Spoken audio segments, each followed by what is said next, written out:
So let's say you're a new programmer, or maybe you have some experience with, like, say, higher level languages like Python or Go or JavaScript. If you're trying to learn Rust, that learning curve is no joke. I mean, Hello World is easy enough, but anything more complex, and before long, you're screaming at your terminal. Eventually, after banging your head against your desk enough times, you're going to learn about the ownership model in Rust. And maybe you're able to satisfy the compiler to get your software actually built. Now, today I actually want to talk about how this phase of my own Rust journey went for me. And more specifically, something that tripped me up just past this finally it compiles moment. Now, I was seeing terms like reference counting or smart pointers, as well as types like box, RC, or arc, and I really wasn't sure what they were for or why I should care about them. So I not only want to spend some time talking about how these things work, but also the concepts behind them, as it turns out they're pretty foundational for working in Rust generally. So let's get into it.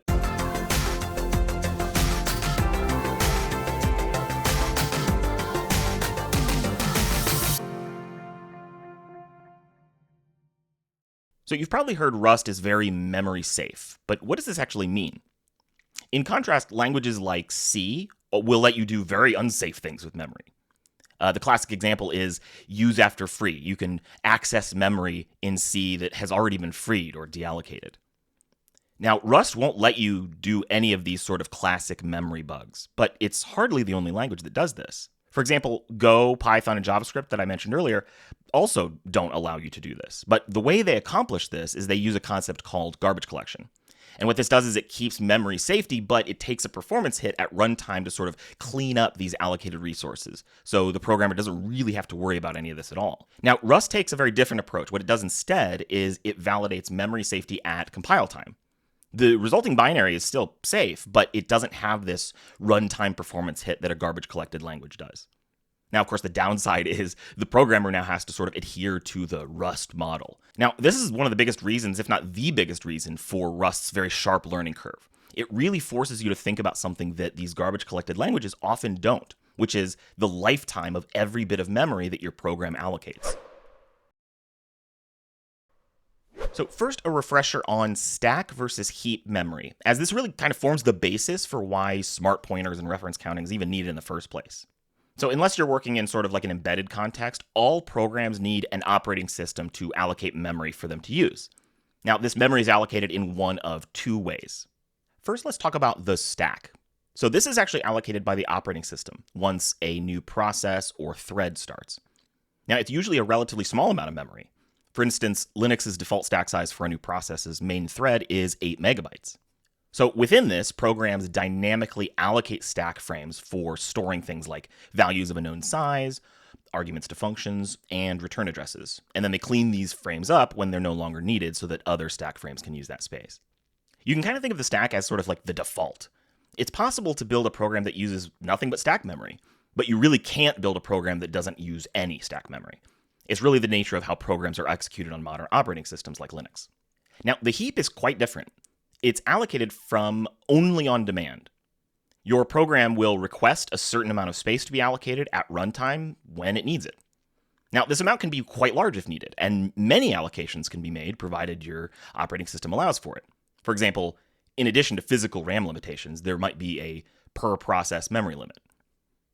Now, this region of memory is best for data that must outlive a stack frame or has dynamically chosen size, count, or capacity. It might be too large for the stack, etc. For example, your program might be a TCP server that stores some state for each inbound connection, but of course, the number of connections varies at runtime. This isn't something a compiler can anticipate. Now, the main downside of the heap is that, unlike the stack, each individual allocation can be slower since the operating system has to find a chunk of free, contiguous memory to set aside for the request. In contrast, the stack has the entire region set aside for that thread when it starts, so the program knows exactly what it has to work with inside that space. This is why it's a very good idea to understand what heap allocations your program is making and when. Allocations or reallocations in a hot path can become a significant performance concern. Now, neither the stack or the heap is really better than the other. They really each have their uses. Now, Rust enforces memory safety through a concept called ownership, which has 3 rules that the compiler ruthlessly enforces. First, every value in Rust needs to have an owner. Second, there can only be one owner at a time. And then lastly, when that owner goes out of scope, the value will be dropped. Now, for those new to this model, even the term owner might be confusing.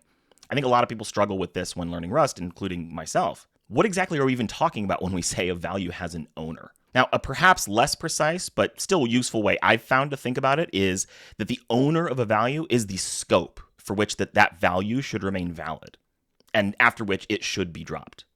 What it's really about is lifetime.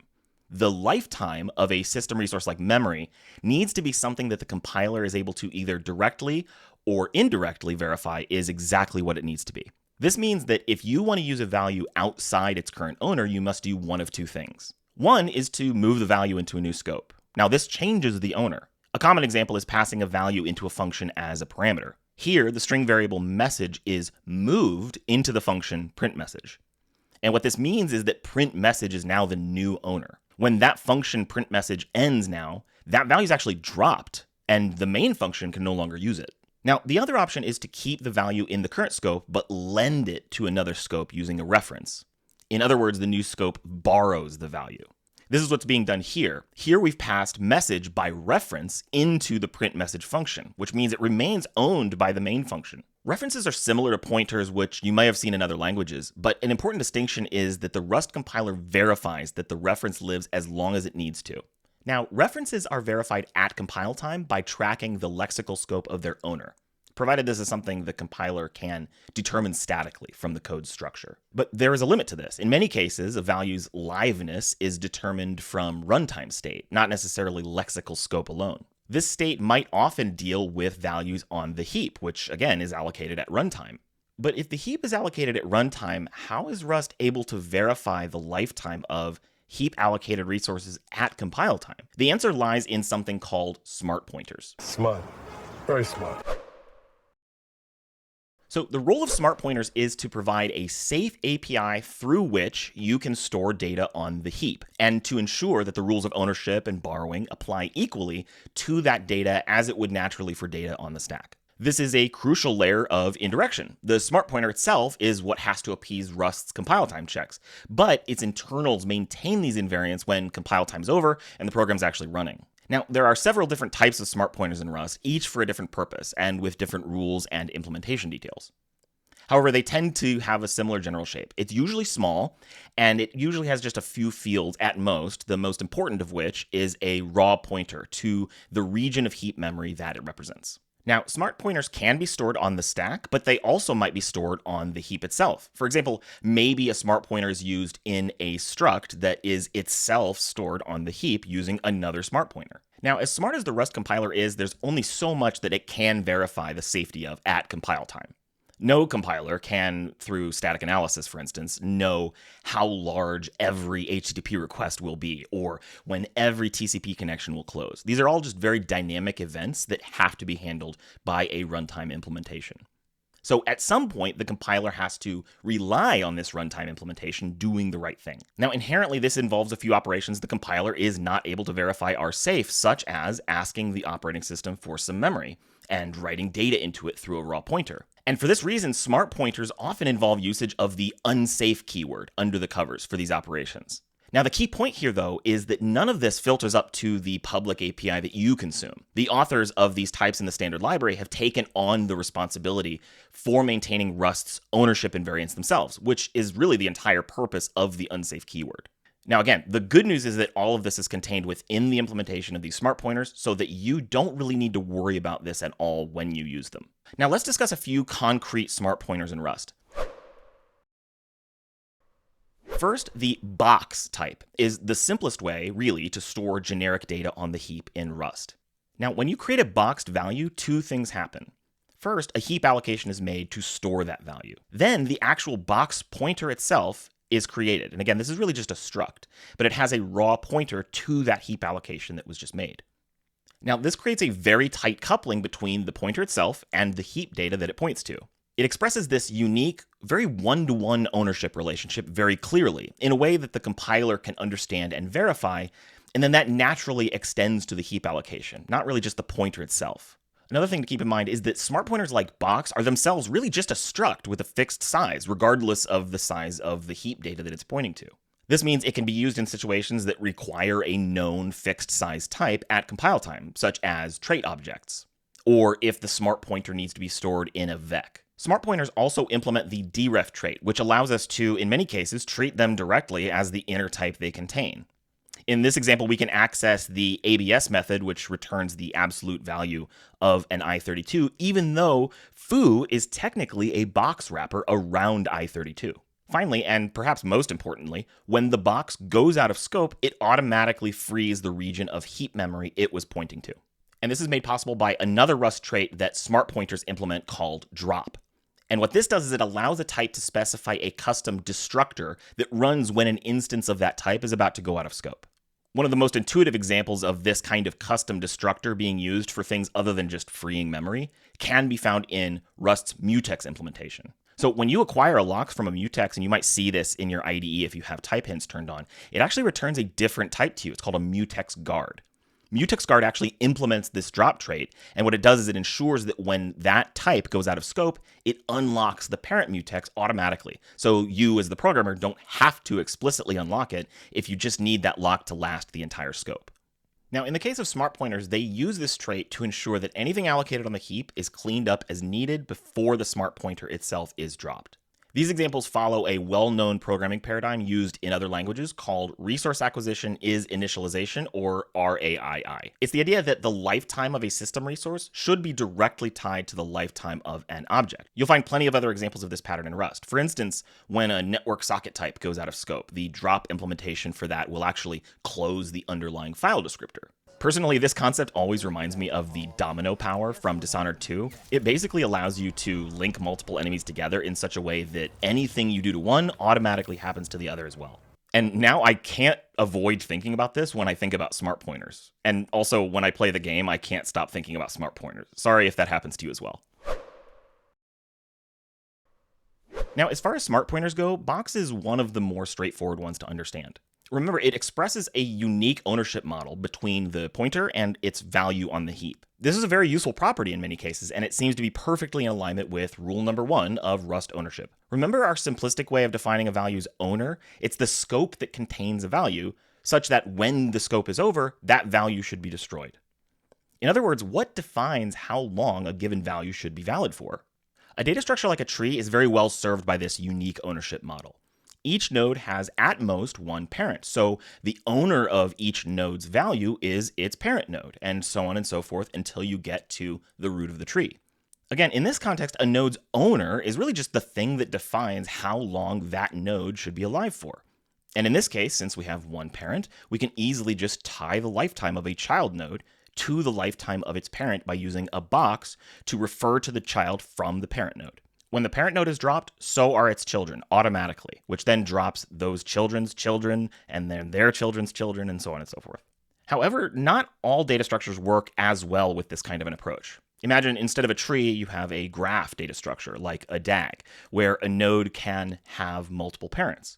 Which parent owns a child node? Clearly, we can't just automatically drop all child nodes for a parent node, since the other parent also still has a reference to that child node. In this case, the unique ownership relationship expressed by Box might not be the best fit. Now, one way to make something like a DAG work while maintaining this single ownership model is to move ownership out of the graph hierarchy entirely, using something like an arena-style approach.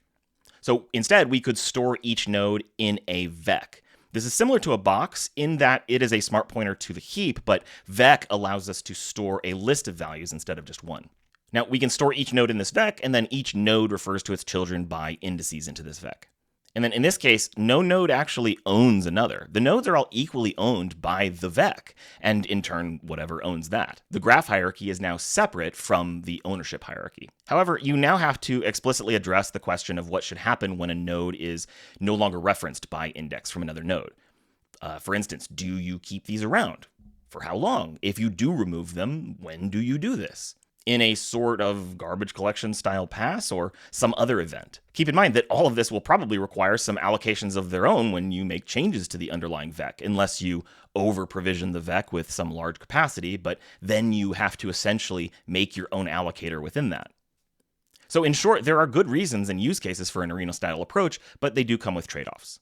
Now, in the simpler case where the hierarchy of the data model and the hierarchy of the desired ownership model do align, reference counting gives us a cleaner option, and what this does is it allows a value to have multiple owners. What this means is that the value isn't dropped when one owner goes out of scope, but rather when they all go out of scope. Now, the basic reference counted smart pointer in Rust is simply called RC, and it follows exactly this shared ownership model. Now, this is very similar to Box in many ways. Wrapping a value in an RC smart pointer stores that value on the heap.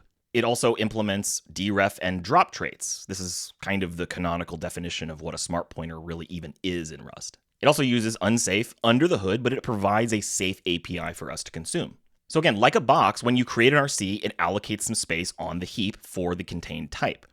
However, it also includes in that same heap allocation a little space for an integer value. And what this does is it represents the number of references to that allocation. And of course, initially this is set to the value 1. However, the biggest difference is that unlike Box, RC allows for shared ownership. And this difference surfaces most strongly in how the two types handle being cloned as well as being dropped. Now, the clone trait is a common trait in Rust that allows any type to explicitly control how it should be duplicated. It's very common to see this clone trait implemented on a type, especially in the standard library, but what cloning a type actually does really depends on that type, as we'll see shortly. So Box has a clone implementation for box of generic type T, and this is just the inner type that the box stores on the heap.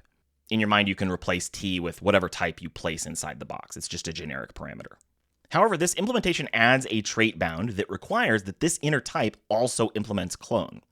And again, in practical terms, what this means is whatever type you want to wrap in a box has to implement the clone trait. The reason for this is because Box has to maintain this single owner principle. When you clone a box, this doesn't just copy the pointer itself, it also clones the heap data. However, RC on the other hand does not require its inner type T to be cloned because cloning an RC doesn't actually create a copy of the underlying heap data. When you clone an RC, the pointer struct itself is copied, but the heap data is not. Rather, the reference count integer we talked about earlier that's stored on the heap is simply incremented. Now, both Box and RC provide the memory location of their underlying heap allocation when asked for it in format strings. And you can see here that while the addresses for the original versus the cloned values for a box are different, the original and cloned RC pointers reference the same memory location. Now, if you recall, when a box goes out of scope, the heap data it points to is automatically cleaned up. It's a one-to-one relationship. However, for RC, its drop implementation will first look at the current reference count. If it's greater than 1, it will simply decrement the count on the heap. And then the heap allocation will only be freed once the last RC is dropped, as this would put the reference count at 0. This preserves another important rule of ownership by ensuring that the value is dropped when the owner goes out of scope. In this case, the group of RCs pointing to the same heap value are collectively the owner. So when the last one goes, that's when the value is dropped. I tend to think of RC as similar to pure references in Rust in a lot of ways. It allows multiple scopes to refer to the same value instead of having to clone it. And in fact, just like pure references, a mutable reference is only allowed if there are no other active references, immutable or otherwise. However, unlike pure references, RC gives you the flexibility to make these connections at runtime in ways the compiler cannot verify. Lastly, reference counters like RC have this concept of strong versus weak references. Everything we've talked about thus far applies to strong references. The other type has its own version of RC called weak, which allows for a non-owning reference to the underlying data. What this means is that it can point to the same underlying data, but unlike strong references, it can't block the underlying value from being dropped. Let's make this a bit more practical by going back to our DAG example from earlier. Now, we know we can use RC to allow these parent nodes to refer to and sort of co-own the child node. However, some graph traversal algorithms don't just need to go from parent to child, they may need to go in reverse, and perhaps recursion isn't practical or it doesn't maybe fit with the graph topology. Now, you might imagine that the solution would be to just simply add an RC back from the child to each of its parents. But then we have a circular reference, which means that the allocations for these nodes can actually never be dropped.